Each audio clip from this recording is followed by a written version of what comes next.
Hello student, welcome to accountancy class. Today we will discuss our new chapter, that is capital and revenue expenses or income. Okay, let us discuss capital expenditure or capital expenditure और revenue expenditure. ठीक है, मैंने आपके सामने इन दोनों ही expenditures के बीच में difference लिख दिए हैं. अब एक बार इनका मीनिंग समझ लेते हैं कि कैपिटल एक्सपेंडिचर क्या होता है. बेटा देखो, फर्म जो होती है उसे बहुत सारे एक्सपेंसेस ऐसे करने पड़ते हैं जो एज ए इन्वेस्टमेंट होते हैं. ओके, जैसे फर्म ने कोई मशीन परचेज की, ठीक, अब परचेज की है तो एक्सपेंस तो हुआ है ना, एक्सपेंडिचर तो हुआ है. तो वो जो एक्सपेंडिचर किया गया है वो लॉन्ग रन के लिए किया गया है, मतलब जो एक्सपेंडिचर किया गया है उसे हम लॉन्ग टाइम के लिए यूटिलाइज करेंगे. ओके, और ऐसा भी नहीं है कि हम हर साल नई मशीन परचेज करेंगे, मीन्स रिक्यूरिंग नेचर भी नहीं है. तो ऐसे एक्सपेंडिचर जो काफी लंबे टाइम के लिए किए जाते हैं और एक बार ही किए जाते हैं, इवन एक लमसम अमाउंट में, या यूं कह सकते हो बहुत बड़ा एक्सपेंडिचर जो होता है उसे हम कैपिटल एक्सपेंडिचर बोलते हैं. ओके, नेक्स्ट है हमारा रिवेन्यू एक्सपेंडिचर. अब रिवेन्यू एक्सपेंडिचर्स जो होते हैं वो हमारे डेली रूटीन के जो एक्सपेंडिचर होते हैं उनको हम रिवेन्यू एक्सपेंडिचर बोलते हैं. ठीक है, इसके लिए मैं आपको एक सिंपल सा एग्जांपल देना चाहूंगी. फॉर एग्जांपल, आप अपने घर में ही अगर चीजों को देखें, आपने एक एलईडी टीवी परचेज किया. ओके, अब ऐसा तो नहीं है ना कि आप हर मंथ या एवरी ईयर आप न्यू एलईडी टीवी परचेज करोगे. नो, आपने एक बार परचेज किया, जब तक वो रनिंग में है, अच्छी कंडीशन में है, आप उसी को यूटिलाइज करते रहोगे. ठीक है, लेकिन आप अपने घर का जो राशन है वो तो मंथली परचेज करते हो, इवन मंथ में 2 बार भी हो जाता है, मतलब जब भी आपके पास वो खत्म हो जाएगा आप उसे दोबारा से परचेज करोगे. तो जो एक्सपेंडिचर आपने बहुत लंबे टाइम के लिए एक्सपेंस किया, वो आपका कैपिटल नेचर का एक्सपेंडिचर, और जो रूटीन में होते रहते हैं, रिक्यूरिंग नेचर के, बार बार रिपीट होंगे, उन्हें आप रिवेन्यू एक्सपेंडिचर बोलोगे. ओके, तो चलो इसका डिस्कस भी एक बार, जो आपका जो इसमें डिफरेंस है वो भी एक्सप्लेन कर देते हैं. फर्स्ट इज कैपिटल एक्सपेंडिचर के बारे में, that is it incurred for acquisition और erection of a fixed asset और यूज इन बिजनेस. बेटा, आप जो कैपिटल एक्सपेंडिचर करते हो वो ऑल ओवर एक्सपेंडिचर किसी एसेट को परचेज करने में किया जाता है, मतलब आपने जो एक्सपेंडिचर किया उससे या तो आपकी कोई इन्वेस्टमेंट क्रिएट होगी या फिर आपके पास कोई एसेट जनरेट होगी. ओके, लेकिन जो आपका रिवेन्यू एक्सपेंडिचर होता है वो आपकी डेली डे टू डे जो नीड्स हैं उनको पूरा करने के लिए किया गया है, तो वहां आपके लिए कोई एसेट जनरेट नहीं होगी. ओके, तो फर्स्ट डिफरेंस था कि कैपिटल नेचर के जो एक्सपेंडिचर किया जाता है वो किसी न किसी एसेट को मेंटेन करने के लिए, किसी एसेट को बनाने के लिए किया जाता है, इन्वेस्टमेंट के लिए किया जाता है. लेकिन रिवेन्यू एक्सपेंडिचर जो है वो जस्ट अपने जो डेली नीड है उनको पूरा करने के लिए किया जाता है. नेक्स्ट इज कैपिटल एक्सपेंडिचर में it increases the earning capacity of the business, कि जो आप कैपिटल नेचर के एक्सपेंसेस करते हो वो आपकी अर्निंग कैपेसिटी को भी इंक्रीज करते हैं. जस्ट एक एग्जांपल अगर ले, आपके पास कोई फर्म है और उस फर्म में आपने एक मशीनरी इंस्टॉल की है, तो आपने जो मशीनरी वहां पे इंस्टॉल की, उस मशीनरी की वजह से फर्म की जो प्रोडक्शन है उसमें इंक्रीमेंट होगा, फर्म का प्रोडक्शन बढ़ेगा, फर्म की इनकम इंक्रीज होगी.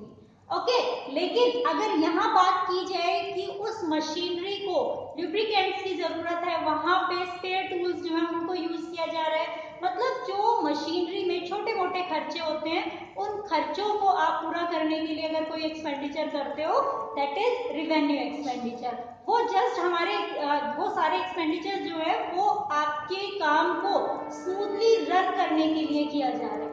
ओके, तो उसकी वजह से किसी भी तरीके की अर्निंग जो है वो इंक्रीज नहीं होगी, वो जस्ट काम को स्मूथ बनाएंगे, अर्निंग इंक्रीज नहीं करेंगे. Next is its benefit extend to more than 1 year. जैसा कि हम पहले पॉइंट में एक्सप्लेन कर चुके हैं कि जो आपके कैपिटल नेचर के एक्सपेंसेस होते हैं वो एक्सपेंसेस आपको लॉन्ग टर्म का बेनिफिट देते हैं. आपने एक बार मशीनरी परचेज की, उस मशीन से आप लॉन्ग टाइम तक बेनिफिट रिसीव करते रहोगे. ठीक है।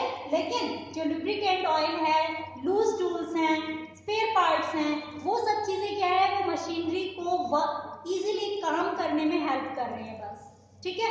उनकी वजह से मशीन जो है वो काम इजीली कर लेगी, बट ऐसा नहीं है कि उसकी वजह से आपके पास ईयर टू ईयर उसका जो यूज पीरियड है, जो आप उसको यूज कर रहे हो, वो मैक्सिमाइज होगा, ऐसा नहीं है। वो एक ही साल में आप यूज कर लोगे। Next is it is debited to related asset account. मतलब अगर आपने कैपिटल नेचर का एक्सपेंडिचर किया है तो आप उसे एसेट अकाउंट में लिखोगे। फॉर एग्जाम्पल, आपने मशीनरी परचेज की तो वहां आप उस एक्सपेंडिचर को मशीनरी अकाउंट में लिखोगे।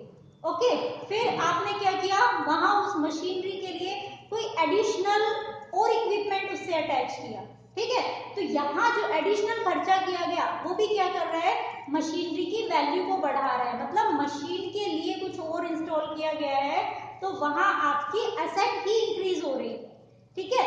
लेकिन अगर रिवेन्यू एक्सपेंडिचर की बात की जाए तो यहाँ पे जो खर्चे किए जा रहे हैं वो आपके रिलेट होते हैं एक्सपेंसेस में। जस्ट एक एग्जांपल अगर हम लें, फॉर एग्जांपल आपने एक एसी परचेज किया। अब एसी ऐसा तो नहीं है ना कि आप लेके आए और उसको स्विच में लगाया और उसके बाद वो वर्किंग कंडीशन में आ गया, काम करना शुरू कर दिया, नहीं है। आपको उसे इंस्टॉल कराना पड़ेगा, अच्छे से फिक्स कराना पड़ेगा, उसकी जो भी फिटिंग है वो करानी पड़ेगी।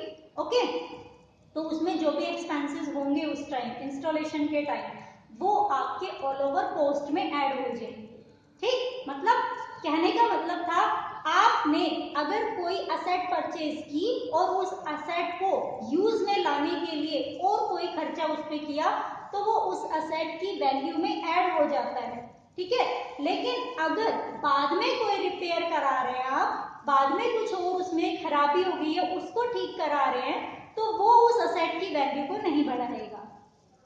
अगर मान के चले आपने एक कार परचेज की है, कार में आप अगर एसेसरीज भी यूज करोगे, वो आपने बाद में इंस्टॉल कराई, आप न्यू कार परचेज कर रहे हो तो आपको एसेसरीज तो नहीं मिलती ना, उसमें आप अपने खर्चे पर वहां पे एसेसरीज लगवाते हो, ठीक है। तो आपकी कार की जो वैल्यू है उसमें वो ऐड हो जाती है, ठीक। लेकिन क्या बाद में जो कार रिपेयर मांगती है उससे आपकी कार की वैल्यू बढ़ती है? नहीं बढ़ती, क्योंकि जैसे जैसे आप उसको यूज करते रहोगे, डेली यूज में आती रहेगी, उसमें खर्चे बढ़ते चले जाएंगे।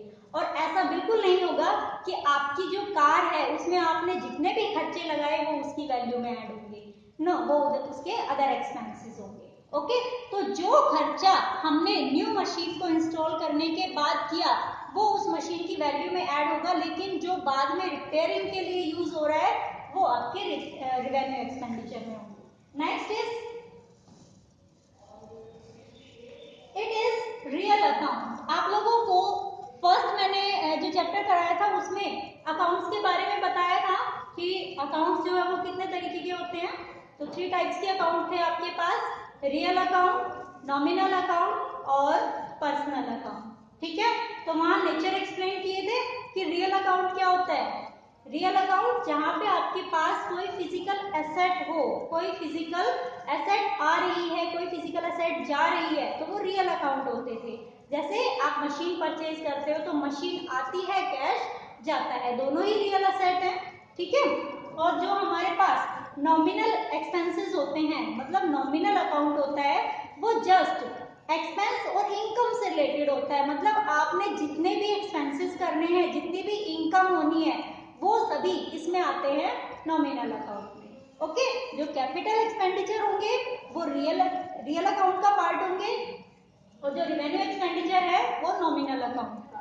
Next is it is shown in the balance sheet. As you all know, capital expenditure जो है वो किसी असेट को जनरेट करता है तो उसे हम बैलेंस शीट में शो करते हैं, और रिवेन्यू एक्सपेंडिचर जो होता है वो जस्ट इनकम और एक्सपेंसेस से रिलेटेड होता है, इसीलिए उसको या तो ट्रेडिंग अकाउंट में लिखा जाता है या फिर प्रॉफिट एंड लॉस अकाउंट में, क्योंकि ट्रेडिंग और P&L अकाउंट जो है वो दोनों ही नॉमिनल अकाउंट है। तो यहाँ हमारे पास एक्सपेंस के ऊपर डिपेंड करता है। एक्सपेंस अगर डायरेक्ट नेचर का है तो ट्रेडिंग में, और इनडायरेक्ट नेचर का है तो प्रॉफिट एंड लॉस में। ये आपको डायरेक्ट इनडायरेक्ट जो है वो अभी और एक बार एक्सप्लेन कर दूंगी, वैसे ये ऑलरेडी हो चुका है। कि डायरेक्ट एक्सपेंसेस क्या होते हैं और इनडायरेक्ट एक्सपेंसेस क्या होते हैं। बेटा डायरेक्ट एक्सपेंसेस होते हैं कि आपने कोई भी काम जो है, कोई भी खर्चा, कोई भी एक्सपेंस जो है वो डायरेक्ट उस प्रोडक्ट से रिलेटेड है। ठीक है, आपने जो एक्सपेंस किया वो डायरेक्टली उस प्रोडक्ट के लिए किया, ठीक, जिस चीज में बिजनेस डील कर रहा है। ओके, लेकिन इनडायरेक्ट एक्सपेंसेस जो होते हैं वो डायरेक्टली लिंक नहीं होते, बट इनडायरेक्टली उसे किया जाता है प्रोडक्शन के लिए। एग्जाम्पल अगर ले, आपके पास वेजेस और सैलरी दो चीजें होती हैं। वेजेस किसको दी जाती है और सैलरी किसको दी जाती है? बेटा देखो, जो लोग फिजिकल काम करते हैं, मीन्स जो मेहनत का काम कर रहे हैं, जो हाथों से काम कर रहे हैं, उन लोगों को मिलते हैं वेजेस। ओके, और जो मेंटल स्ट्रेस लेके काम करते हैं उन लोगों को मिलते हैं सैलरी। ओके, तो यहाँ हमारी जो लेबर है, एक फर्म है, उसमें अगर लेबर काम कर रही है, एम्प्लॉइज जो वहां पे डायरेक्टली प्रोडक्शन के लिए काम कर रहे हैं, उस प्रोडक्शन के लिए आप वेजेस पे करते हो, तो वो आपके डायरेक्ट एक्सपेंसेस हैं। लेकिन जो आपके मैनेजमेंट में लोग बैठे हुए हैं वो वहां प्रोडक्शन से रिलेटेड काम नहीं कर रहे, लेकिन काम तो प्रोडक्शन का ही हो रहा है ना, सेलिंग से रिलेटेड कर रहे हैं। अगर प्रोड्यूस नहीं कर रहे हैं तो सेल करने में तो हेल्प कर रहे हैं, उनको मैनेज करने में तो हेल्प कर रहे हैं। ठीक है, तो उनको मैनेज करने के लिए जो एक्सपेंसेस किए गए, दैट इज आपके किसके बारे में बात कर रहे थे अभी, वो आपके होते हैं इनडायरेक्ट एक्सपेंसेस। ओके, तो ये आपका ऑल ओवर कंसेप्ट था आज कैपिटल एक्सपेंडिचर और रेवेन्यू एक्सपेंडिचर का। आई होप आप लोगों को अच्छे से दोनों ही कंसेप्ट जो है वो समझ में आ गए होंगे। फिर भी अगर किसी को लगता है कि कोई पॉइंट जो है वो एक्सप्लेन करने में या आपको समझने में प्रॉब्लम आ रही है, तो आप लोग मुझे मैसेज कर दें। मिलते हैं नेक्स्ट वीडियो में, तब तक के लिए बाय।